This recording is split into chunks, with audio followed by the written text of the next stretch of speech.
পঞ্চম শ্রেণীর শিক্ষার্থী বন্ধুরা, তোমাদের বইয়ের 18 পৃষ্ঠায় এই যে গ এর মান নির্ণয় করি যেন বাক্যটি সত্য হয়, এই মান নির্ণয়গুলো করব।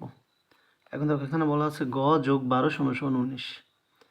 এই গ একটা সংখ্যাটার সাথে 12 যোগ করলে 19 হইবে, অর্থাৎ এই দুইটা মিললে 19, কিন্তু এইটার এটা যোগ হইলে 19 হয়। তাই এই 19 দিয়ে যদি আমি আবার একটা বাদ দিয়ে দিই, অন্যটা কিন্তু থাকে। ধরো এই যে এটা তো ছোটো সংখ্যাই, এই 10 থেকে 10 ধরো কীভাবে, যে 10-এ 5 আর যে 5 10 হয় নাকি, তাই 10 দিয়ে একটা 5 বাদ দিলে কিন্তু একটা 5 থাকে। আবার 6 আর 4 যদি 10 হয়, তাই 6 বাদ গেলে কিন্তু আবার 4 থাকে। তো এরকম 19 দিয়ে এই দুইটা মিললে 19, তো 19 দিয়ে যখন 12 বাদ দেবো তখন কিন্তু গ থাকবে।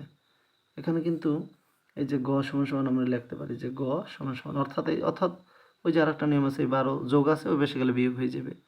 এরকম দেখো, এই 19 বিয়োগ 12 সমান সমান 19 দিয়ে 12 গেলে থাকে কত, এই 7। দেখো আবার ওই যে এইভাবে আসলে এই যোগ 12টাকে বাদ দিতে চাই, কারণ এখন শুধু গ রাখতে চাই। তো এখানে একটা বিয়োগের 12 আসবে, এখানেও একটা বিয়োগের 12 আসবে। এই যোগ বিয়োগটা বাদ দিয়ে শূন্য হয়েছে, আর এখানে এই বিয়োগ 12টা রয়ে গেল। এখানে শূন্য হয়ে এই শুধু গ রয়ে গেছে, আর এই 19-এর সাথে 12 বিয়োগ হয়েছে, এখন 7 রইল। যেভাবে আমরা বুঝি আসলে।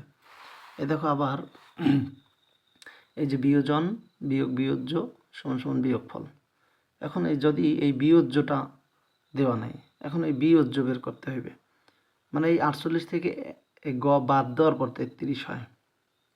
গ কত আসলে, আবার এই 33 বাদ দিলে কিন্তু আবার গয়ের মান বেরোইবে।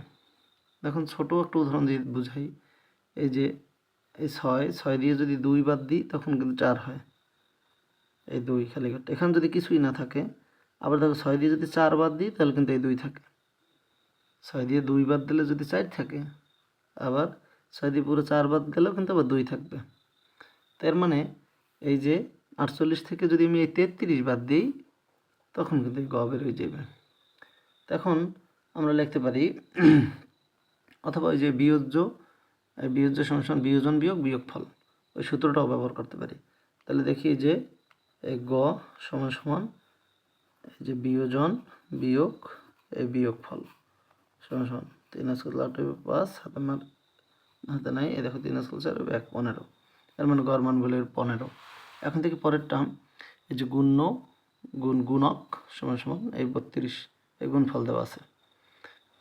ছোট ছোট উদাহরণ দিয়ে বুঝলে তোমরা ভালো বুঝবে। দেখো এই 4 গুণ এই 2 সমান সমান 8, 4 গুণ 2 সমান সমান 8।